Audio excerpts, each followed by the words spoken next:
نحمده ونستعينه ونستغفره ونعوذ بالله من شرور أنفسنا وسيئات أعمالنا من يهده الله فلا مضل له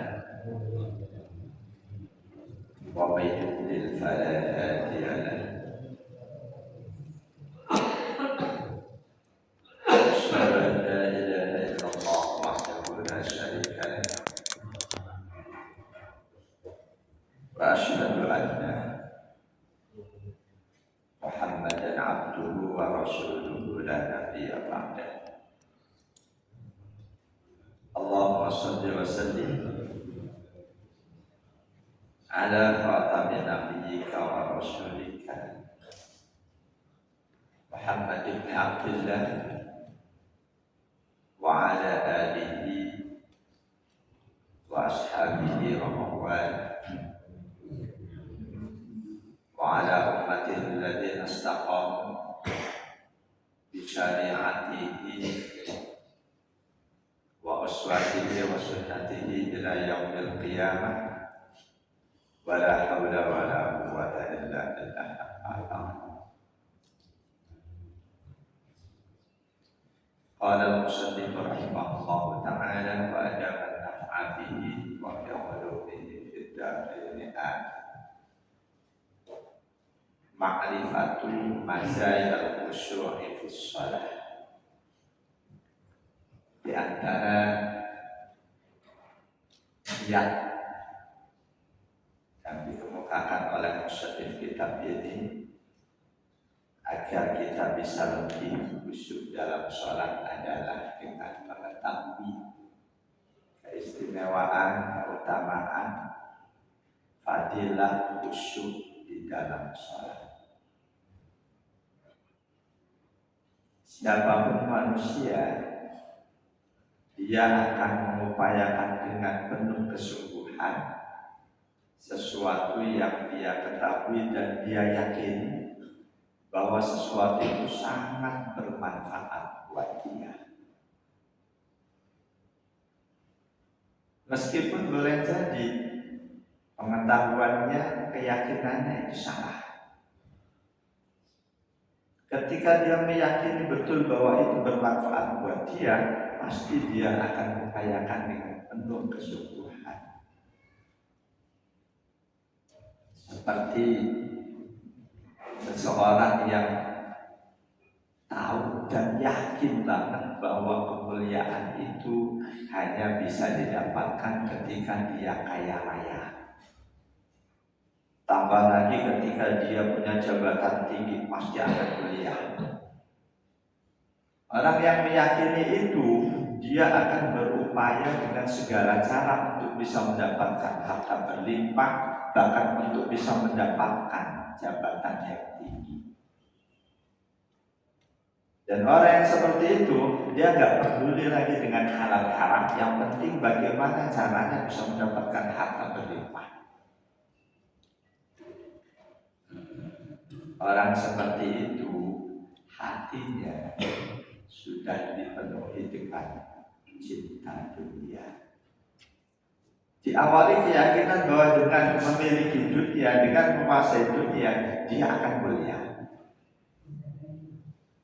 Buat kita yang beriman Islam, itu keyakinan yang sangat parah, keyakinan yang sangat jauh salah.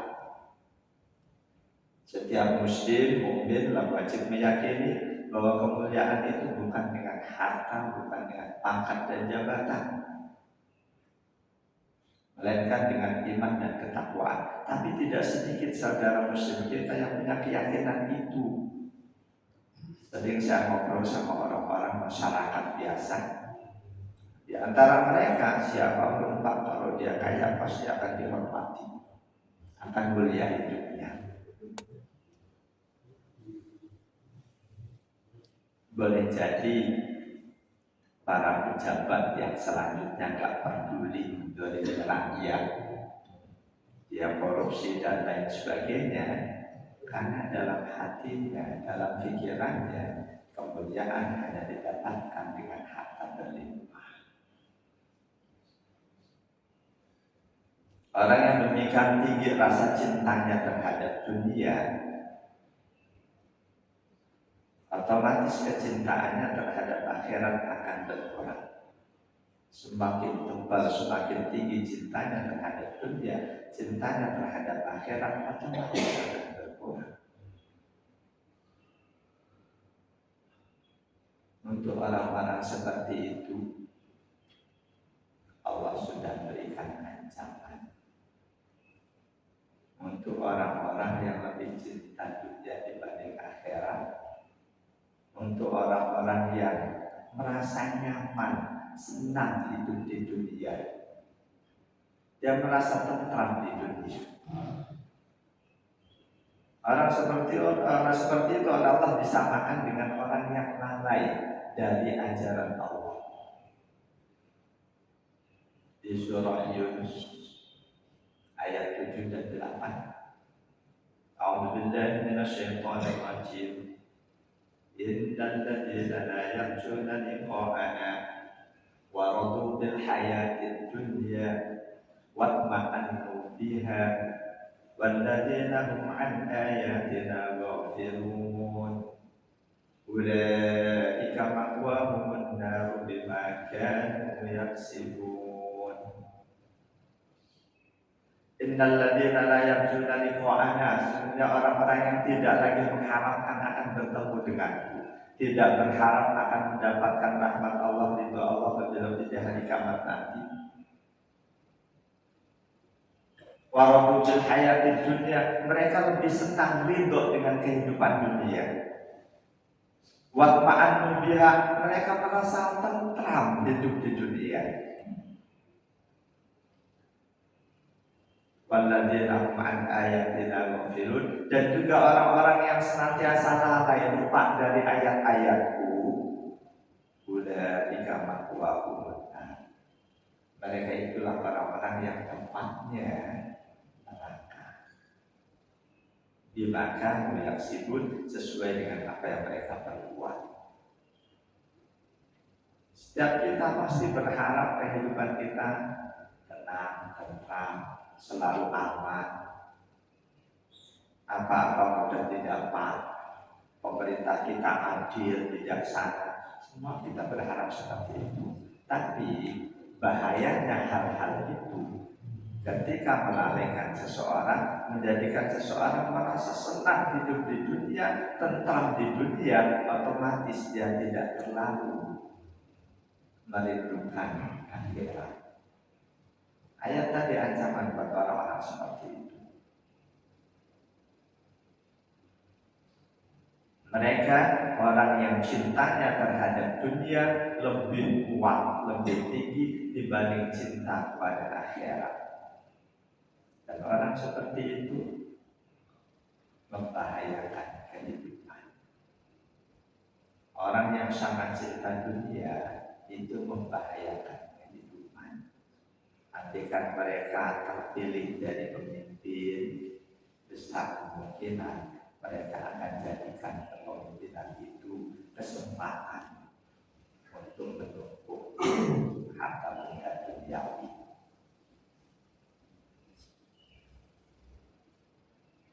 Allah tidak menginginkan hamba-hambanya lebih cinta dunia dibanding akhirat.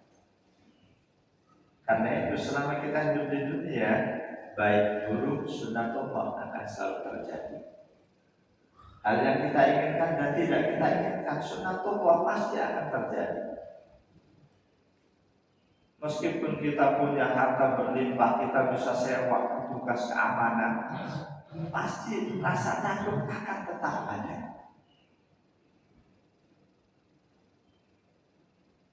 Terjadinya baik buruk, hal yang tidak diinginkan dan yang diinginkan, terjadinya hal itu sebagai ujian dari Allah buat kita ketika kita sedang senang, diuji dengan hal yang tidak kita inginkan supaya kita tidak lalai dalam kesenangan. Ketika kita sedang susah, suatu saat Allah berikan hal yang menggembirakan kita supaya kita ingat bahwa susah itu tidak selamanya. Kalau toh kita mendapatkan pemimpin yang adil, bijaksana, yakin itu sesaat tidak akan selamanya seperti itu. Mendapatkan petugas keadilan yang adil, jangan pernah berharap di dunia keadilan seadil-adilnya, gak akan ada.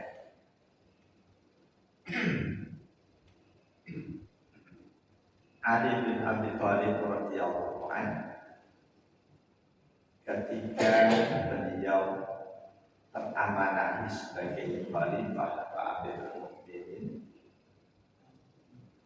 berperkara dengan orang Yahudi berkaitan dengan baju perang. Beliau menuntut di pengadilan, tapi beliau tidak punya bukti, tidak punya saksi. Bukti yang baju itu ada di tangan si Yahudi. Ketika beliau ajukan saksi, putranya ditolak oleh pengadilan. Akhirnya karena pengadilan harus memutuskan berdasarkan dua alat bukti dan saksi, beliau dikalahkan oleh pengadilan. Beliau sadar pengadilan duniawi keputusannya berdasarkan itu alat bukti atau saksi. Siapa yang punya ya dia yang benar. Tapi sikap beliau penuh suri keteladanan buat kita. Walaupun sebagai pemimpin tertinggi, sebagai khalifah Amirul Mukminin dikalahkan oleh pengadilan, sikap beliau menerima keputusan itu. Dan karena sikap besarnya menerima, besar hatinya menerima keputusan pengadilan, justru disebabkan hal itu Allah berikan hidayah kepada si Yahudi. Jamaah dari Allah ya kemajuan. Jadi selama kita hidup di dunia, hal yang kita inginkan dan tidak kita inginkan pasti akan terjadi.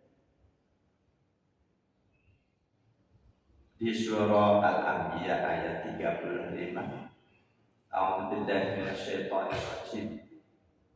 Kullu nafsin dha'iqatul maut wa nabluukum bisyarri wal khairi fitnah wa ilaina turja'un. Setiap yang bernyawa pasti akan mati. Wa nabluukum, dan kami akan uji kalian bisyarri, dengan keburukan, hal-hal yang menyakitkan, yang tidak diinginkan, wal khairi, dan juga dengan kebaikan-kebaikan, kesuksesan, keberhasilan, kesehatan, rezeki yang mudah, lancar, fitnah, semua itu sebagai cobaan. Wa ilaina turja'un, dan pada akhirnya semua kita akan kembali kepada Allah. Jadi yang terpenting buat kita hamba yang dianugerahi iman Islam, siapkan mental untuk menerima apapun yang terjadi dengan sikap penerimaan sebagai hamba Allah yang beriman. Hamba Allah yang beriman, yang mengikuti keimanannya, sikapnya dalam kehidupan ini cuma dua: syukur atau sabar. Ketika yang terjadi hal yang menggembirakan yang memang dia inginkan, syukur. Ketika yang terjadi hal yang tidak kita inginkan, sabar. Ketika semua yang ada kita sikapi dengan sikap orang yang beriman, pasti semuanya akan bernilai baik. Orang yang dicintai oleh Allah, orang yang dimuliakan oleh Allah, bukan tidak ditandai dengan hartanya berlimpah, jabatannya tinggi, karirnya mulus, selalu sehat walafiat, bukan. Bukan pula lantas mereka yang hidupnya susah melulu, hidupnya diliputi rasa tidak aman, itu tanda dihinakan, bukan. Mereka yang bisa menyikapi semuanya dengan sikap hamba Allah yang beriman, itulah salah satu tanda dia hamba yang dimuliakan oleh Allah, setiap saat selalu mengikuti keimanannya. Itu ditegaskan oleh Rasulullah Sallallahu Alaihi Wasallam.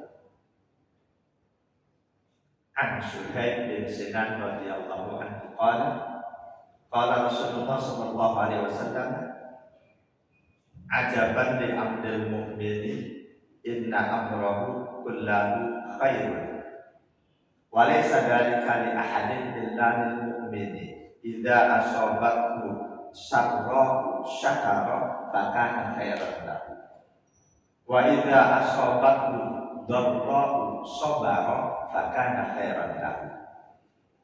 Riwayat Imam Muslim 7692. Dari sahabat Suhaib bin Sinan radhiyallahu anhu, beliau berkata, bersabda Nabi Sallallahu Alaihi Wasallam, sangat menakjubkan apapun yang terjadi kepada hamba yang beriman, karena apapun yang terjadi pada mereka selalu baik. Ketika mereka mendapatkan hal-hal yang menggembirakan, mereka yang beriman syukur, itu baik. Ketika yang terjadi hal-hal yang tidak diinginkan, kesulitan, penderitaan, kesusahan dan lain sebagainya, kegagalan, mereka beriman, sabar, dan itu baik. Jemaah dari Allah ya ajmain. Demikian juga dalam hal khusyuk dalam sholat. Seseorang yang tahu pasti, yakin keistimewaan, keutamaan kalau dia khusyuk dalam sholat, pasti dia akan semangat untuk mengupayakannya. Sebaliknya mereka yang tidak tahu, boleh jadi diajari kiat-kiat khusyuk begini, karena dalam pengetahuan mereka yang belum tahu, yang penting sholat, gak usah mikirin khusyuk. Ya sudah, 1 juta kiat pun gak ada gunanya. Tapi mereka yang tahu serta yakin fadilah, keutamaan, keistimewaan khusyuk dalam sholat, gak usah banyak-banyak kiat. Mungkin 1 kiat akan dia jalankan dengan kesungguhan. Dan insya Allah dengan kesungguhan itulah Allah akan berikan hasil. Jadi orang yang tahu betul dan meyakini keistimewaan khusyuk dalam sholat, keutamaan fadilahnya, dia akan berusaha sungguh-sungguh untuk bisa mewujudkan hal itu dalam setiap sholatnya. Sekedar tahu tapi nggak yakin, boleh jadi nggak akan sungguh-sungguh dia upayakan. Lebih-lebih mereka yang tidak tahu. Jadi masing-masing kita harus tahu dan yakin keistimewaan khusyuk itu apa. Selanjutnya kita pasti akan berupaya dengan kesungguhan, penuh kesungguhan. Berikut ini Musannif mengemukakan beberapa keistimewaan khusyuk, apa yang akan didapatkan oleh orang-orang yang senantiasa berusaha khusyuk dalam sholatnya. Apa yang dikemukakan oleh Musannif berikut ini wajib kita percayai karena bersumber dari dalil-dalil sahih. Yang pertama, sholat yang diupayakan khusyuk, rukun-rukunnya dikerjakan dengan sebaik-baiknya, sholat itulah yang akan menjadi penebus dosa-dosanya yang telah lalu. Jadi tidak asal-asalan sholat, cuma sholat yang diantaranya diupayakan kekhusyukannya, itu yang akan jadi penebus untuk dosa-dosa yang lalu. An Amr bin Sa'id bin Amr bin Al-As radhiyallahu anhu qala kuntu inda Utsman radhiyallahu anhu. Dari Amr bin Sa'id bin Al-As radhiyallahu anhu, beliau berkata, waktu itu aku sedang bersama sahabat Utsman bin Affan radhiyallahu anhu. Fada'a bi tahurin. Beliau Utsman bin Affan radhiyallahu anhu minta diambilkan air untuk berwudu, untuk bersuci. Faqala, seraya sahabat Utsman berkata, sebelum beliau memulai berwudu di hadapan para sahabat yang lain dan juga para tabi'in, kata beliau, sami'tu Rasulullah sallallahu alaihi wasallam yaqul, aku dulu mendengar langsung Rasulullah sallallahu alaihi wasallam bersabda, ma min imri'in muslimin tahduruhu shalatun maktubatun fa yusinu wudu'aha wa khusyu'aha wa ruku'aha illa kana kafaratan lima qablaha minal dhunub ma lam ya'ti kabiratan wa dzalika dahra kullahu. Hadis riwayat Imam Muslim 565. Kata sahabat Utsman bin Affan radhiyallahu anhu, aku mendengar Rasulullah sallallahu alaihi wasallam bersabda, siapapun seorang pribadi muslim ketika hadir sholat wajib, dia wudu, dia baguskan wudunya. Selanjutnya dikerjakan sholat, dia upayakan semaksimal mungkin kekhusyuannya, dia baguskan rukuknya. Melainkan sholat yang seperti itu akan jadi pelebur untuk dosa-dosanya yang telah lalu selama dosa besar dia jauhi. Dan itu berlaku sepanjang masa. Jadi jelas ya di sini, tidak setiap sholat menjadi pelebur untuk dosa kita yang telah lalu. Hanya sholat yang wudunya bagus, pelaksanaan sholatnya pun nggak salah-salah. Rukun-rukun sholatnya dikerjakan sebaik-baiknya, kekhusyuannya pun diupayakan. Paling tidak, rukun sholat setiap kita bisa mengerjakan dengan sempurna. Kecuali yang kita dalam kondisi darurat sedang ada sakit, itu dimaklumi. Buat kita yang kondisi fisik kita normal, kita bisa berdiri sempurna, rukuk sempurna, i'tidal sempurna, sujud sempurna. Gampang menyempurnakan rukun sholat, kekhusyuan itu mungkin yang perlu kiat khusus. Jamaah dan Allah ya ajmain.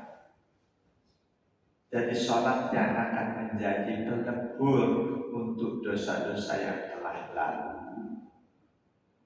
adalah sholat yang tidak asal-asalan, sholat yang wudunya bagus, pelaksanaan sholatnya bagus, termasuk kekhusyuannya pun dia upayakan.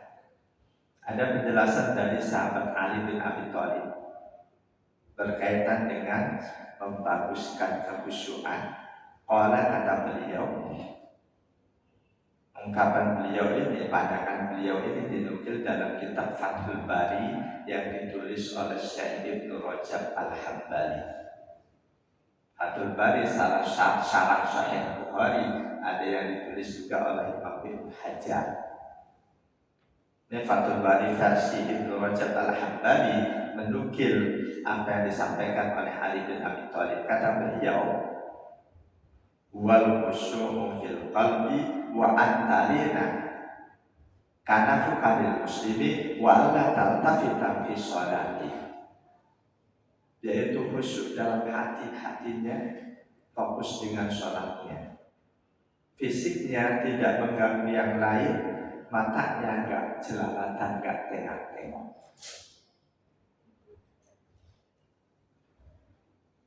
Jadi membaguskan kekhusyuannya yang dimaksud kata Ali bin Abi Thalib itu hatinya dia fokuskan ke dalam sholat, fisiknya tidak mengganggu orang lain, boleh jadi dia kendalikan jangan sampai goyang-goyang yang mengganggu kanan kiri, dan matanya fokus ke tempat sujud, tidak jelalatan kemana-mana. Fisik tidak ganggu, udah. Mata gak jelalatan, udah. Hati fokus, ini yang sedikit perlu kiat. Jamaah dan Allah ajmain. Sedangkan membaguskan rukunnya yang dimaksud wasairu arkannya, semua rukun sholatnya, nggak cuma rukunnya, semua rukun sholatnya. Bi'an ada bikullin min dzalika ala akmali hayatihi. Semua rukun sholat dia kerjakan sebaik-baiknya,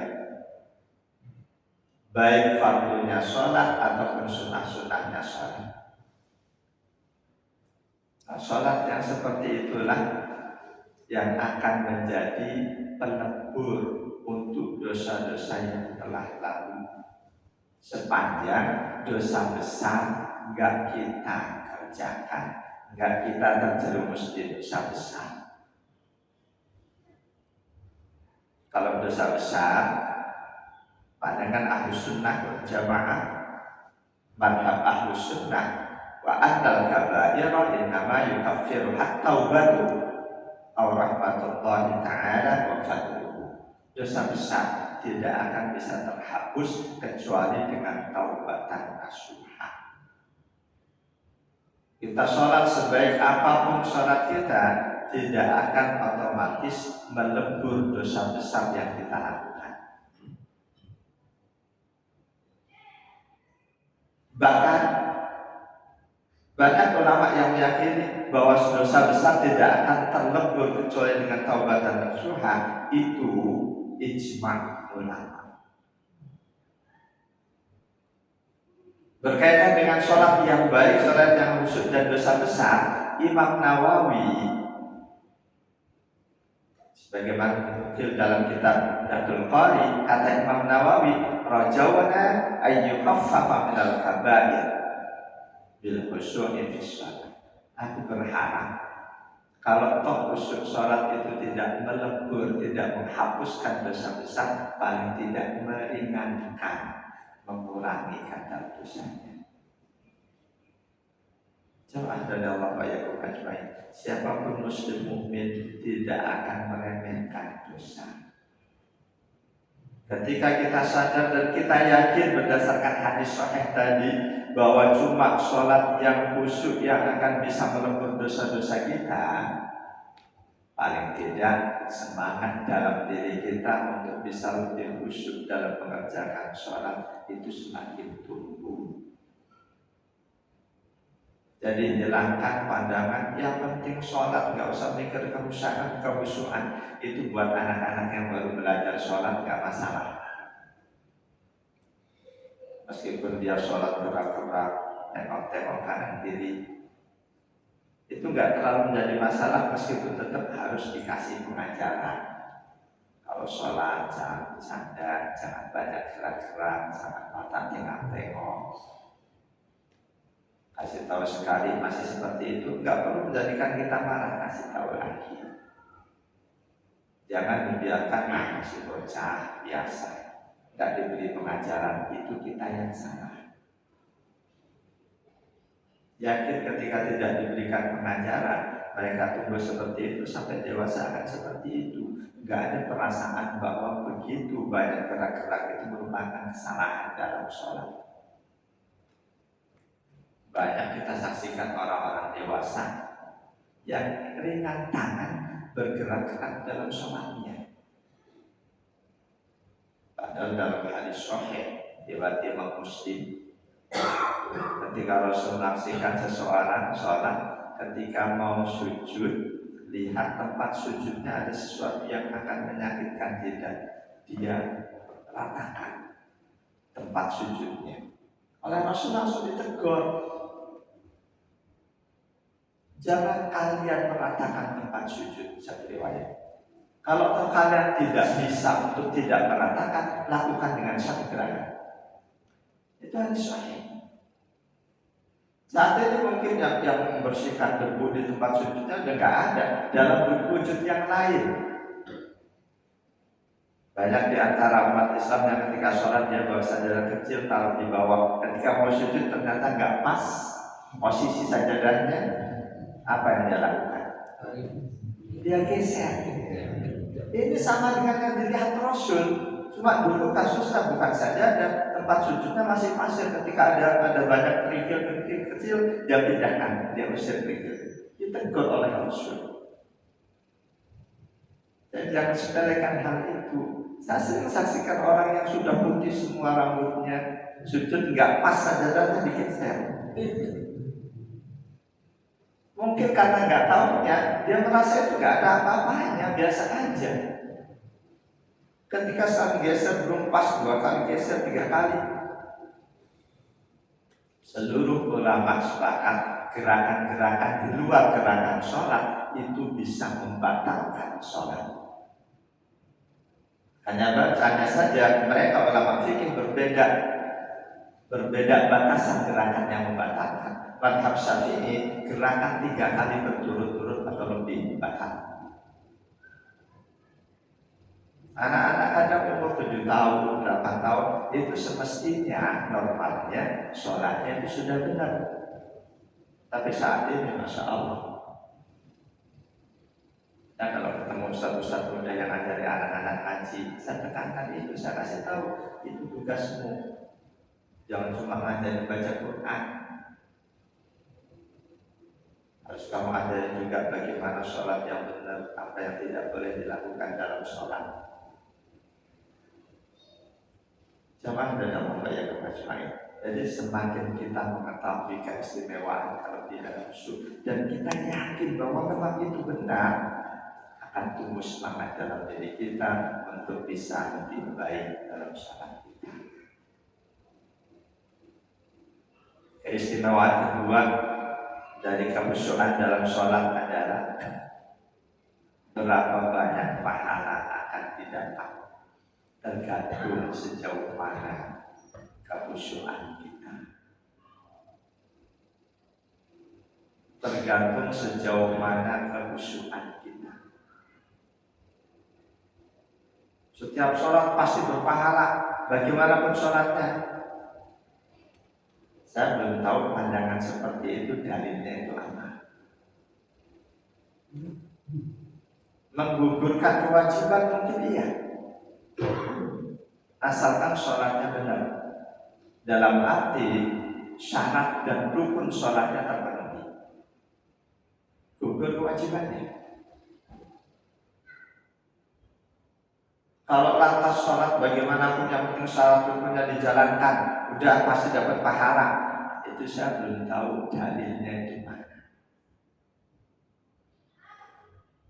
Yang saya sudah ketahui dalam kondisi keterbatasan ilmu saya, sholat akan berpahala. Berapa pahalanya tergantung sejauh mana kekhusyukan. Kalau pahala itu bahasa lain dari keridhaan Allah, dari sholat yang kita kerjakan, seberapa besar keridhaan Allah kita dapatkan, tergantung sejauh mana kehusuan kita. Ada hadis memang bukan Bukhari Muslim, riwayat Imam Ahmad, tapi hadis ini disahihkan oleh ulama hadis, disahihkan oleh para ulama hadis, bahwa pahala sholat seseorang diberikan tergantung kekhusyuannya. Di hadis itu Rasulullah SAW bersabda, Innal abda la yusalli sholata ma yuktabu lahu minha illa usruha wa tusmuha wa sumunuha wa sudumuha wa sudusuha wa humusuha wa rubumuha wa sulusuha wa nisbuha.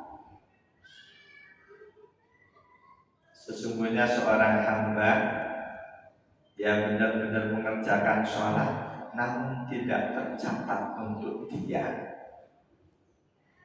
tidak dicatat pahala untuknya dari sholatnya itu, melainkan ada yang cuma 1/10-nya, 1/9, 1/8, 1/7, 1/6, 1/5, 1/4, 1/3, setengah. Di hadis ini maksimal Rasul sebut cuma dapat pahala setengah dari sholatnya. Rasul nggak jelasin kenapa seseorang sholat dapat keridhaan Allah pahala 1/10 dan selanjutnya. Ulama yang menyimpulkan itu kembali ke kualitas sholat masing-masing. Kalau sekedar syarat rukun fisik, insya Allah mayoritas hampir seluruh sahabat Nabi sholatnya, seluruh syarat rukun sholatnya beliau kerjakan. Hampir seluruh, tidak saya nyatakan 100% sahabat Nabi sholatnya benar, karena kan kita tahu ada hadis di mana Rasul menegur seorang sahabat yang sholatnya nggak benar, yang oleh Rasul dianggap kamu belum mengerjakan sholat. Sudah sering saya sampaikan hadis itu, hadis Bukhari Muslim. Jadi tidak 100% sahabat Nabi sholatnya pasti benar, itu dari sisi syarat rukun. Berkaitan dengan kehusuan, Rasul cuma menghimbau dan menghimbau. Karena tidak sebagaimana rukun sholat yang siapapun bisa melaksanakan itu sebetulnya, untuk kehusuan kembali ke masing-masing. Masing-masing punya kiat yang boleh jadi kiat si A tidak cocok buat si B punya kiat sendiri. Dengan kiatnya masing-masing mereka bisa mendapatkan kehusuan dalam sholat. Bisa mengendalikan pikiran untuk tidak berkeliaran kemana-mana sepanjang sholat, dia fokus dengan sholat.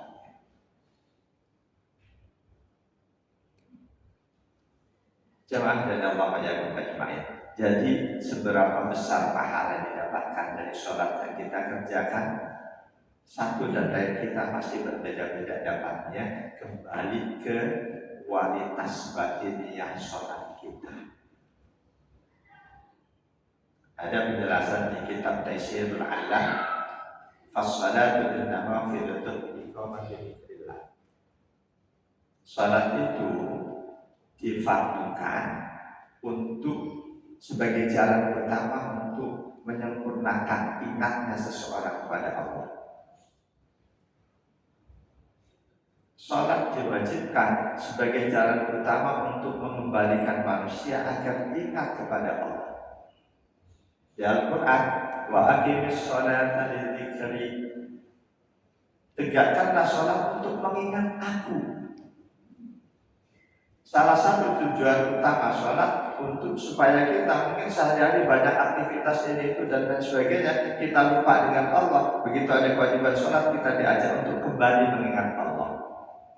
Tujuan sholat untuk mengingat Allah. Fa'in lam yakun fi qalbil musalli ta'dilun wa haibatun lahu naqasat qimmatus shalah. Ketika dalam pelaksanaan sholat, dalam hati kita nggak ada takdim kepada Allah, nggak ada sikap merasa kita di hadapan Allah diawasi betul, kita tunduk, kita hina di hadapan Allah, nggak ada sikap itu, maka berkuranglah nilai sholat kita. Kalau sholat tujuannya untuk mengingat Allah, kok kita sedang sholat itu nggak ada ingatan kepada Allah. Yang kita ingat di pikiran kita, di hati kita, justru hal-hal lain. Ketika kita ikuti ingatan pikiran kita yang mengingat hal-hal lain di luar sholat, dan itu sebelumnya sudah kita ketahui, itu salah satu upaya iblis setan untuk menjadikan kita lupa dari sholat kita.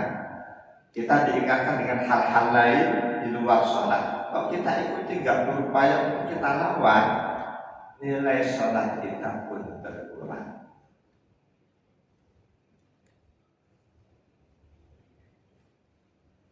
Jadi hudurul qalbi huwa tafriguhu min kulli ma huwa bisun, menghadirkan hati terhadap sesuatu yang sedang kita kerjakan. Kita sedang mengerjakan sholat, hadirkan hati dalam sholat, itu hudurul qalbi. Jangan kita kerjakan sholat, hati kita hadir di tempat lain. Dengan ilmu dan amal, hudurul qalbi harus kita upayakan. Walayat fikru fi ghairi ma. Jangan pikiran kita lepaskan liar memikirkan hal-hal lain di luar sholat. Itu sebaliknya, bukan hudurul qalbi, melainkan ghaflatul qalbi. Sholat yang hatinya tidak hadir, padahal tujuan sholat untuk mengingat Allah, maka dengan sendirinya nilai sholatnya berkurang. Sejauh mana terjadi pengurangan nilai sholat kita, maka sejauh itulah kita akan mendapatkan perhatian dari Allah. Semakin banyak kekurangan sholat kita, semakin jauh hati kita dari sholat kita, maka Allah pun akan semakin jauh. Boleh jadi masih untung kalau yang kita dapatkan dari sholat kita 1/10-nya yang disebut awal oleh Rasul 1/10. Boleh jadi saat ini, sejak dulu banyak yang tidak mendapatkan sama sekali dari sholatnya kecuali sekedar rukun kewajiban. Jadi salah satu keistimewaan khusus dalam sholat akan mengantarkan kita mendapatkan perhatian dari Allah. Apakah itu berupa pahala atau keridhaan Allah. Diperkuat dengan keistimewaan khusus yang lain bahwa Rasul menegaskan yang akan Allah berikan pada kita dari sholat kita cuma apa yang ada di pikiran kita. Yang ada di pikiran kita. Karena itu selama sholat pikiran kita ada di sholat kita, itu sudah cukup. Nggak usah membayangkan sholat harus memikirkan Allah. Nanti akan jadi jalan-jalan yang sangat lurus buat iblis menggoda kita. Memikirkan Allah hanya kita membayang-bayangkan Allah begini. Itu yang berbahaya.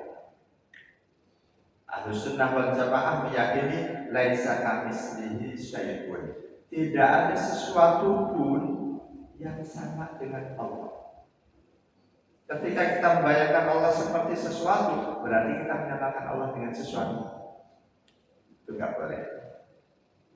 Paling tidak ketika kita Allahu Akbar, kita ingat Allah Maha Besar, berarti semua selain Allah kecil. Pekerjaan kita kecil, harta benda kecil, jabatan kita kecil, keluarga kita kecil, semuanya kecil. Allahu Akbar. Maha besar kan Allah, kecilkan semua selain Allah. Ketika kita sudah sadar Allahu Akbar, baru sesaat ucapan bar itu lepas dari lisan kita, kok kita sudah teringat dengan sendal baru dibeli, harganya mahal tapi nggak dibenahin. Di mana posisi Allah Maha Besar ketika pikiran kita ingat hal yang remeh-remeh itu? Atau boleh jadi kita sholat di waktu istirahat di kantor. Tadi agak telat, waktu kita udah mepet mau selesai baru Allah Akbar. Ternyata tinggal sekian menit lagi. Kalau ketelat nanti apa akan dihukum? Karirku nggak naik. Di mana letak Maha Besarnya Allah? Kalau dalam sholat yang kita ingat hal itu, cuma dengan menghayati Allahu Akbar, dengan penghayatan yang seutuhnya, kita bisa melupakan hal-hal yang baik. Ketika teringat ini Allah Maha Besar, kecil. Teringat mobil belum dikunci, Allah Maha Besar, kecil.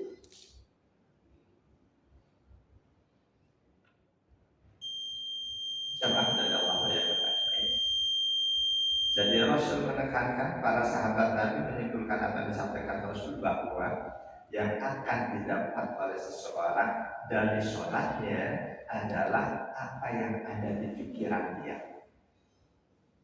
Ketika sholatnya nggak ada di pikirannya sama sekali, dia nggak dapat apa-apa. Ketika yang ada di pikirannya Allah Akbar itu yang dia dapatkan. Karena itu di antara kiat yang sudah kita ketahui, kita memahami makna bacaan-bacaan sholat dari awal sampai akhir.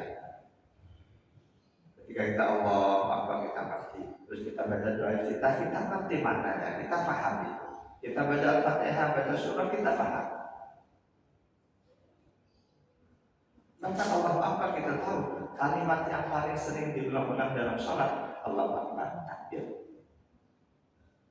Ketika kita tadi Allah Akbar, kok pikiran ingat hal-hal yang lain, berarti Allah tidak lagi akbar dalam hati kita. Kita berangkat rukuk Allah Akbar lagi, diajak untuk mengakbarkan Allah. Dulunya semua gerakan itu perpindahan dengan takbir. Iktidal pun dulunya dengan takbir.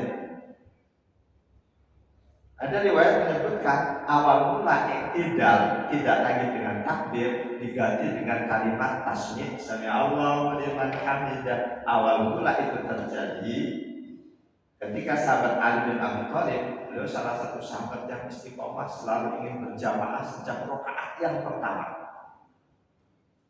Suatu saat, meskipun beliau sangat takut ketinggalan rakaat pertama karena ada orang sepuh di depannya, beliau nggak mau nyalip. Beliau milih jalan di belakang orang sepuh ini, orang tua ini. Dalam hati ada kekhawatiran nanti ketinggalan jamaah. Di sisi yang lain, jalan di belakang orang sepuh ini sunnatullah, sunnatul Rasul. Tujuannya kalau terjadi apa-apa, kita yang lebih muda bisa membantu.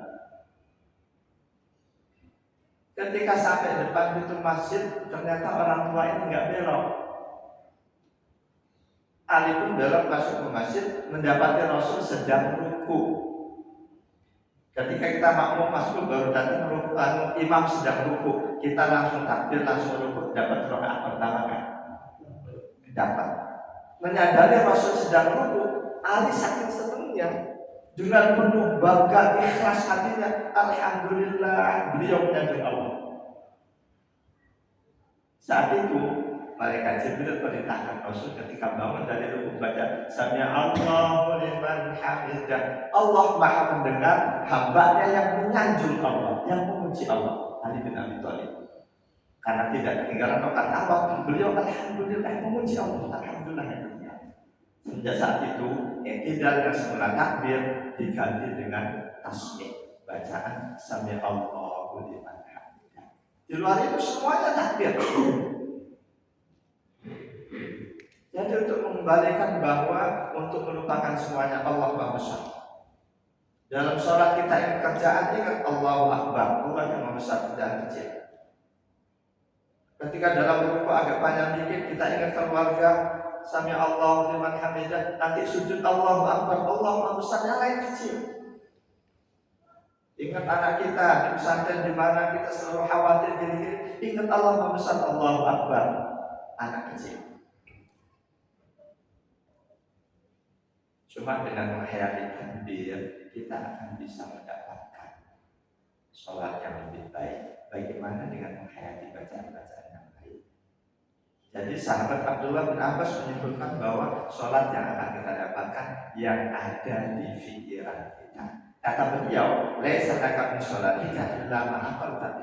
Tidak ada apapun yang kamu dapat dari sholatmu kecuali apa yang ada dalam akalmu, dalam pikiranmu. Jamaah dalam ayat. Dalam Taisirul Anam, para ulama berkata, as-salat munajatullah ta'ala. Salat itu munajat, kita sedang berbicara khusus berdua dengan Allah.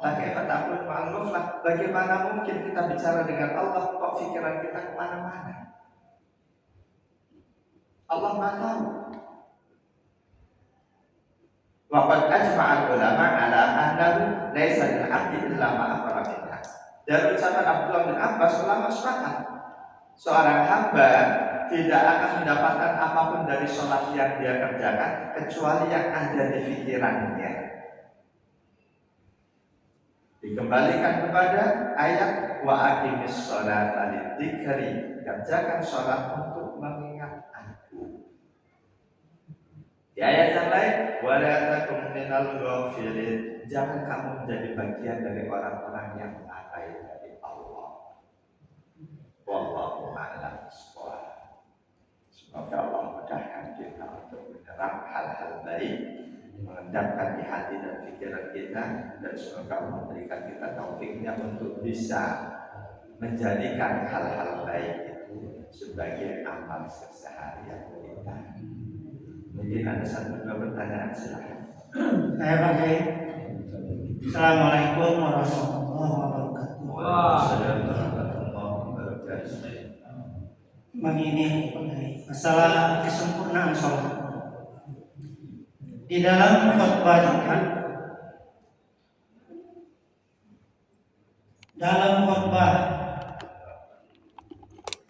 ada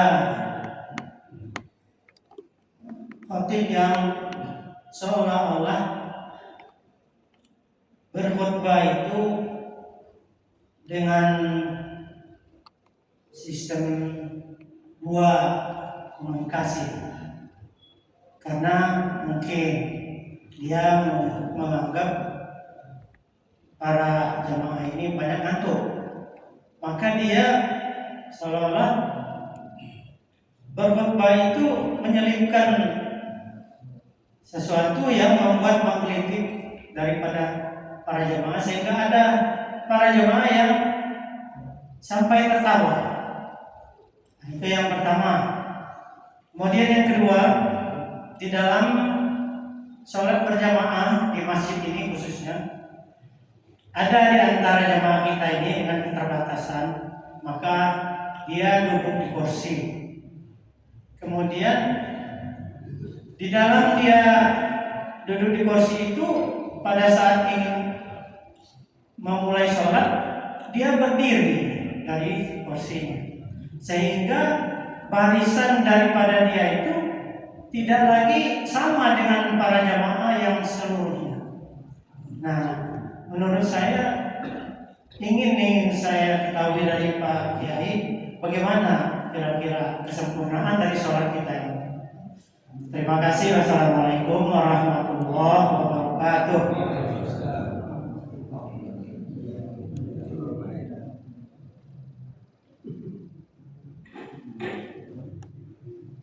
Berkaitan dengan khutbah, ada satu hadis sahih.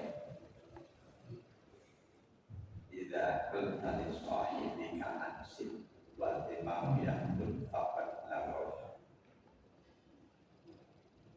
Ketika ada teman kita yang bicara, lalu kita tegur, diam. Saat khotib sedang menyampaikan khutbahnya, maka pahala Jumat kita sudah lewat, sudah hangus. Jadi khutbah Jumat itu berbeda dari ceramah biasa. Ceramah biasa kita berusaha melibatkan jamaah dan tanya jawab, enggak ada masalah. Khutbah Jumat, khotib seupaya semaksimal mungkin berupaya jangan sampai jamaah lu tertawa, berisik dan lain sebagainya. Kalau khotib melihat jamaahnya banyak ngantuk, dia harus punya bagaimana membangunkan jamaah yang tertidur, itu bagus, tapi hati-hati. Boleh jadi dengan nada yang dia tinggikan. Yang jelas khotib harus sadar jangan sampai melakukan sesuatu yang menyebabkan jamaah itu bersuara. Jangan sampai. Memang ada benar Rasul sedang berubah,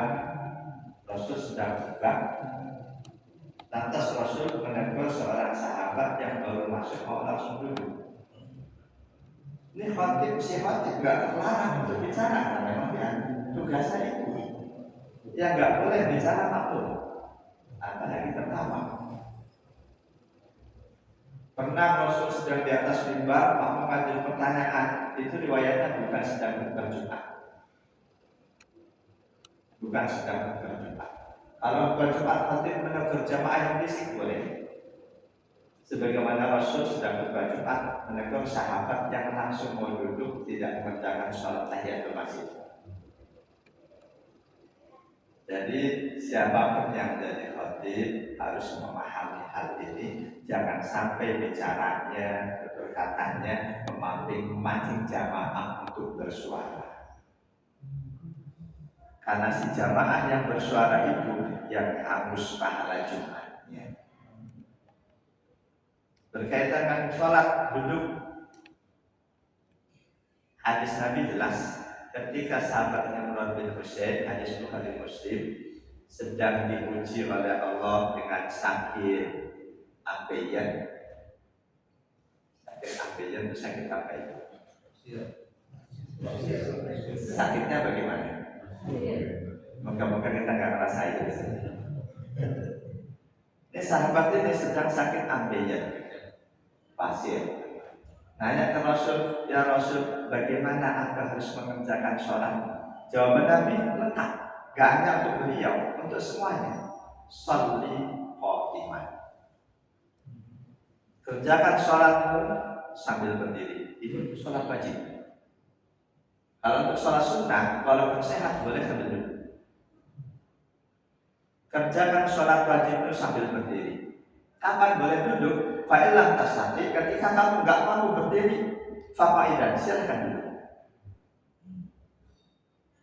Jadi waktu kita boleh duduk, kita boleh sholat wajib sambil duduk ketika kita nggak mampu berdiri. Imam Nawawi tegas dalam kitab Al-Musatul Muhadzab, ketika ada orang sholat wajib, dia mampu berdiri kok tidak berdiri, nggak sah. Berdasarkan hadis itu, boleh duduk ketika kamu nggak mampu, ketika kita nggak mampu berdiri. Ucapan Nabi jelas, nggak perlu ditafsirkan macam-macam. Fa'ilam tastati, jika kamu nggak mampu berdiri, fa'idan, silakan duduk. Kapan boleh berbaring? Juga jelas ucapan Nabi. Fa'ilam tastati, duduk pun nggak mampu, fa'idan, silakan berbaring. Itu ketika kita berdiri, kita tahu imam bapak ini kalau jadi imam berdirinya katakanlah 2 menit. Aku berdiri 2 menit nggak mampu. Kapan mampu berdiri? Ketika sudah nggak mampu, silakan duduk. Kalau masih mampu berdiri, masih mampu kok, sudah langsung duduk. Ini dikhawatirkan ucapan Imam Nawawi benar, sholat kita nggak sah. Oh, kita mampu berdiri kok duduk. Ketika sudah mulai gemeteran, jangan sampai jatuh, duduk boleh. Itu sudah kondisi kita nggak mampu berdiri. Otomatis ketika kita berdiri, di belakang kita ada kursi, kita nggak lurus dengan saf yang lain. Ini kondisi darurat. Walaupun yang terbaik sebetulnya ukuran lurus itu kaki kanan kiri. Kaki kanan kiri lurus, mata kakinya. Kan ada orang yang fisiknya agak ada ke belakang, ada yang di depan. Meskipun badannya lencang-lencong, selama kakinya sudah lurus, ukuran lurusnya itu kaki, bukan pundak. Ada orang yang karena sepuh begini, kakinya lurus, punggungnya nggak sama dengan yang lain, ukurannya kaki. Terapan kaki lurus kaki. Itu ketika sholat sambil duduk, otomatis kakinya diluruskan dengan yang lain, kursi agak mundur. Ketika duduk, posisi kaki tetap di situ, walaupun badannya agak lebih mundur dibanding yang lain. Ini insya Allah yang terbaik. Jadi moga-moga sholat kita bisa menjadi lebih baik buat siapapun kita yang mampu berdiri. Tapi kita khawatir berdiri kita nggak seutuhnya, siapkan kursi silahkan. Kapan kita duduk? Ketika kita sendiri tahu sudah nggak kuat berdiri, sudah gemetaran, silahkan duduk. Jangan ketika masih mampu berdiri kita sudah duduk, dikhawatirkan. Kesimpulan Imam Nawawi rahimahullah benar, mereka yang mampu berdiri kok sholat sambil duduk, sholatnya nggak sah. Berarti dia meninggalkan rukunnya, dia mampu mengerjakan rukun itu. Wallahu a'lam. Ada lagi? Terima kasih.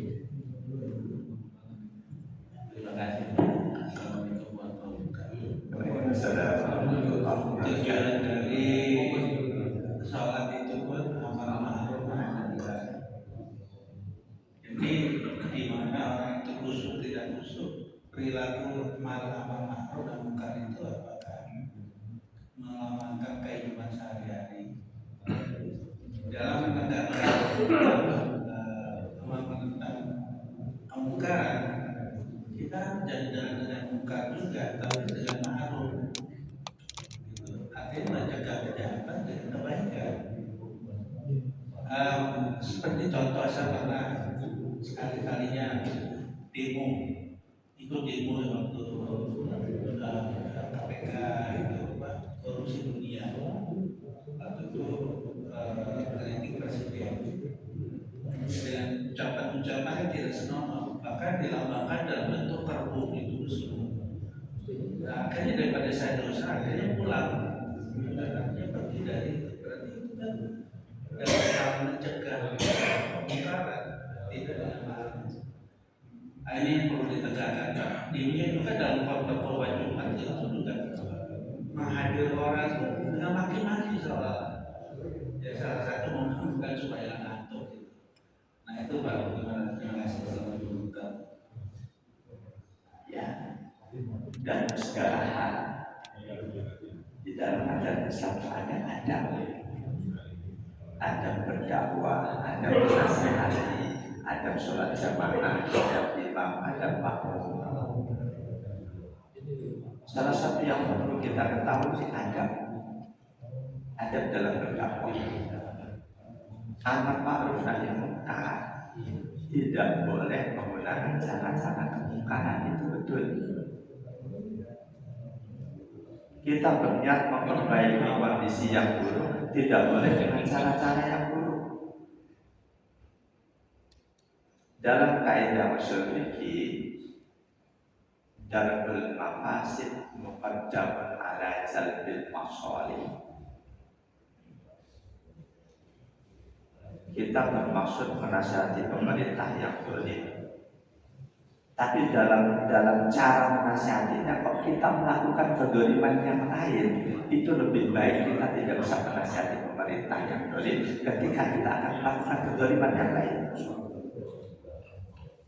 Mencegah kezaliman yang baru lebih diutamakan daripada terjadinya upaya meluruskan salah. Bermaksud menasihati pemerintah tapi melakukan itu demo-demo. Mayoritas ulama di dunia membolehkan, yang nggak boleh anarkisnya. Ketika demo pasti terjadi tindakan anarkis, lebih baik jangan demo. Ini sesuai kaidah tadi. Darul mafasid muqaddamun ala jalbil masalih. Demo tujuannya untuk mendapatkan masalah kebaikan. Tujuan demo. Tapi ketika dalam demo ada mafasid, ada kerusakan, ini mencegah kerusakan diutamakan daripada upaya mendapatkan kebaikan yang baru.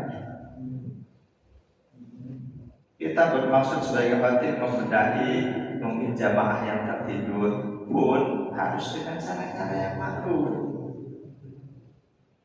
bukan dengan ungkapan yang sarkastis, bukan, mungkin dengan meninggikan nada suara kita. Ada orang ketika alhamdulillah kaget bangun, dan itu bukan kalimat yang salah. Nah itu ada bagaimana cara-cara kita menyampaikan sesuatu untuk memikat hati pendengar supaya gak ngantuk, itu memang perlu diketahui. Walaupun memang dalam prakteknya tidak mudah, seiring dengan jam terbang kadang hal itu akan semakin baik. Jadi gak boleh bermaksud meluruskan orang yang salah dengan cara-cara yang salah, bahkan harus sangat bijaksana. Saya sering menghadapi jamaah yang pensiunan, dulu karirnya murni sebagai pejabat, kaya raya. Kira-kira kita sudah apa enggak? Murni sebagai pejabat kaya raya, kontrakannya ratusan. Ada jamaah yang Ustaz jangan takut-takut nasihatin korupsi haram, sampai itu haram. Saya bilang, ketika kita akan menasihati seseorang harus sangat hati-hati. Karena kalau kita sampaikan tanpa hati nurani langsung dengan cara bahasa yang kasar, selanjutnya dia nggak ngaji lagi siapa yang menasihati. Lebih baik dengan cara yang halus, nggak terasa. Kita omong baik-baik, boleh jadi suatu saat Allah berikan dia kesadaran, kontrakannya ratusan, dia ada jamaah, punya rumah rajin ibadah, kamu mau saya kasih rumah satu, itu kan boleh jadi wujud kesadaran. Seringkali umat yang nggak sabar ketika melihat para ulama diem aja sih, marahnya begini, padahal mereka nggak diam. Maunya umat masyarakat ketika menasihati umarok, ya nasihati yang rakyat tahu. Dan itu sudah sejak dulu, sejak masa sahabat Nabi. Ada hadis Bukhari berkaitan dengan sahabat. Ini sahabat di masa Rasul, sahabat muda, Ikrimah bin Abu Jahal. Ketika yang dari Khalifah Utsman bin Affan, banyak kebijakan beliau yang tidak disetujui oleh umat Islam. Ada sahabat yang ngadu ke sahabat Ikrimah, tolong deh kamu bicara sama Khalifah, nasihati dia.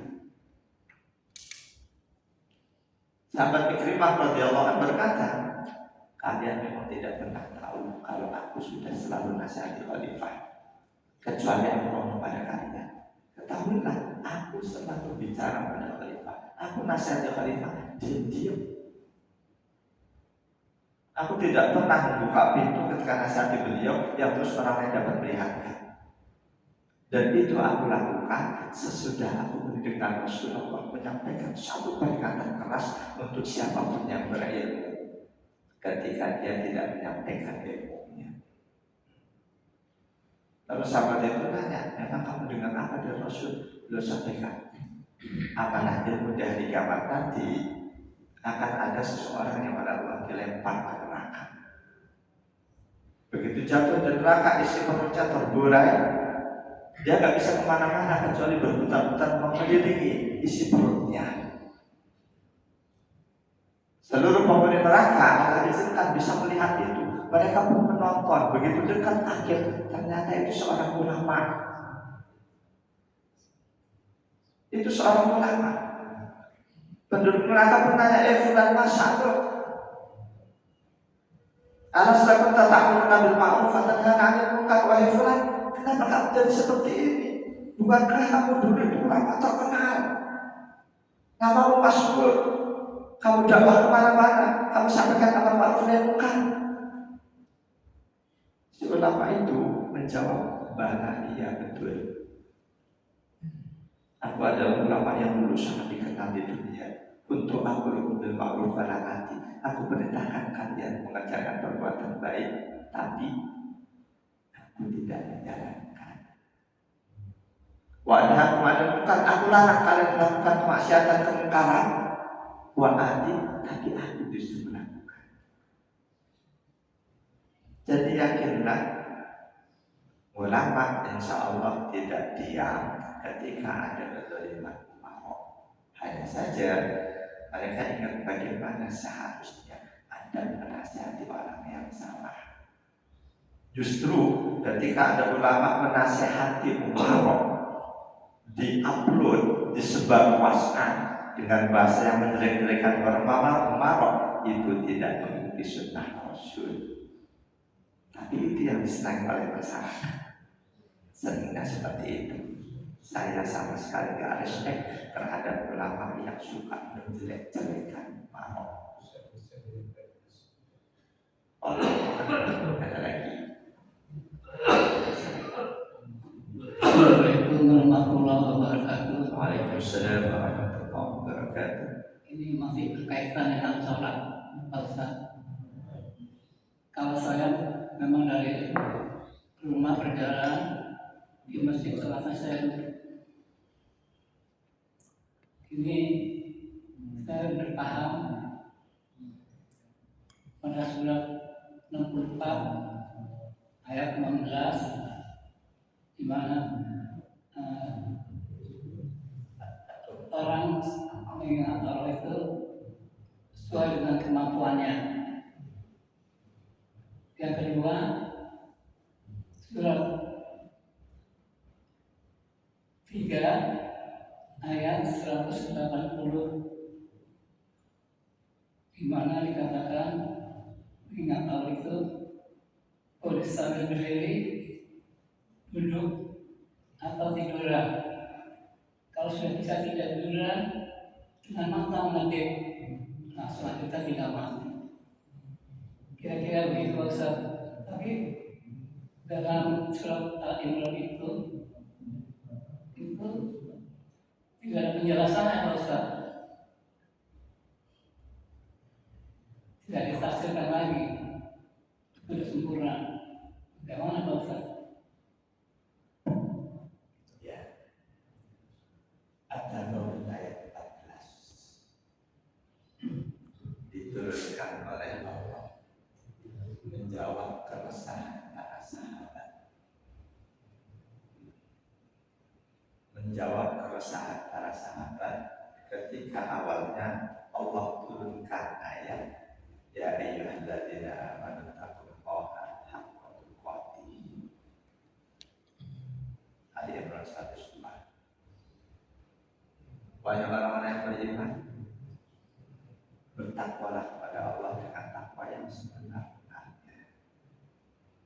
Para sahabat Nabi paham makna takwa yang sebenar-benarnya itu apa? 24 jam setiap hari kita selalu laksanakan perintah Allah, selalu ingat Allah, tidak ada sedetik pun yang kita lupa.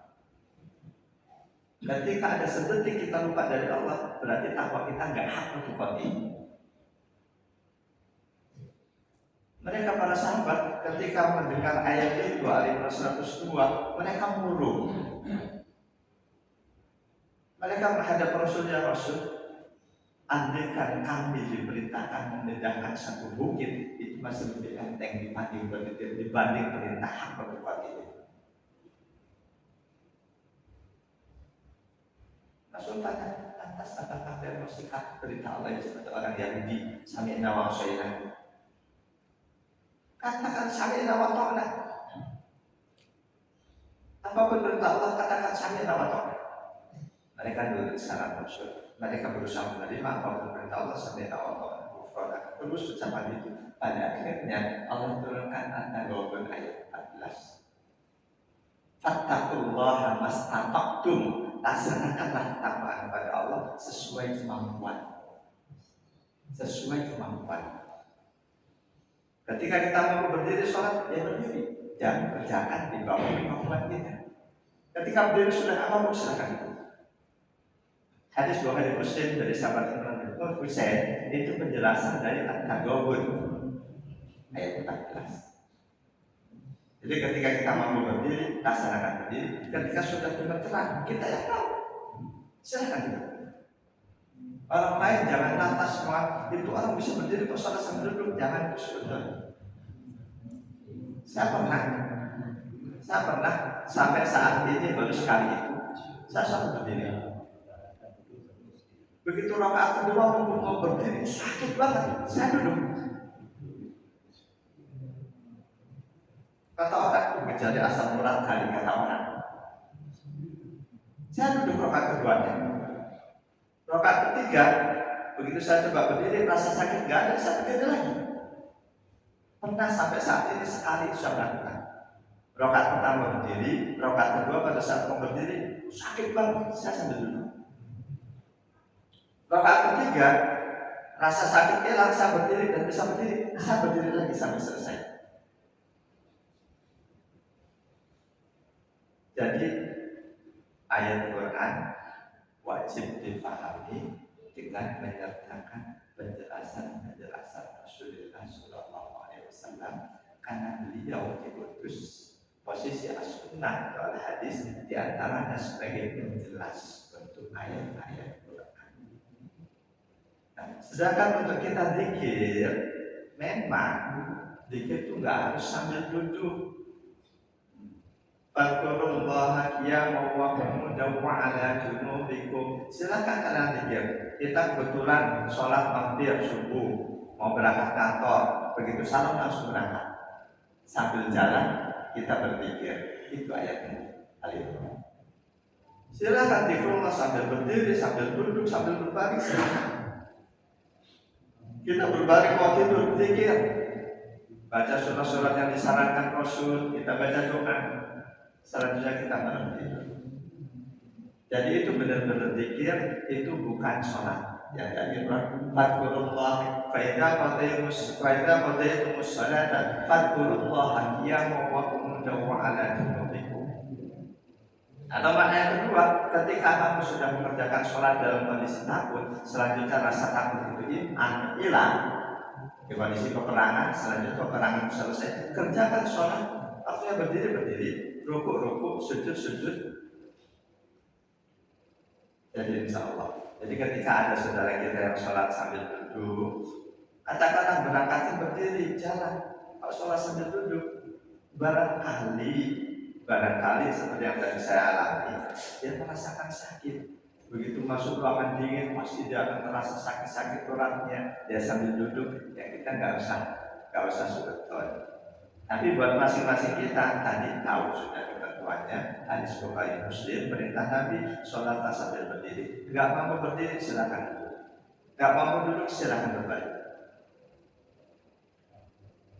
Jadi ketika ada ayat dan hadis seolah-olah berbeda, hadis itu posisinya sebagai penjelasan dari ayat itu. Gak mungkin Rasul menjelaskan berbeda dari apa yang dimaksudkan oleh Allah. Dan Rasul orang yang paling paham ayat Quran. Wallahu a'lam bishawab. Berdaya. Subhanallahumma wa bihamdika asyhadu an la ilaha illa anta astaghfiruka wa atubu ilaik.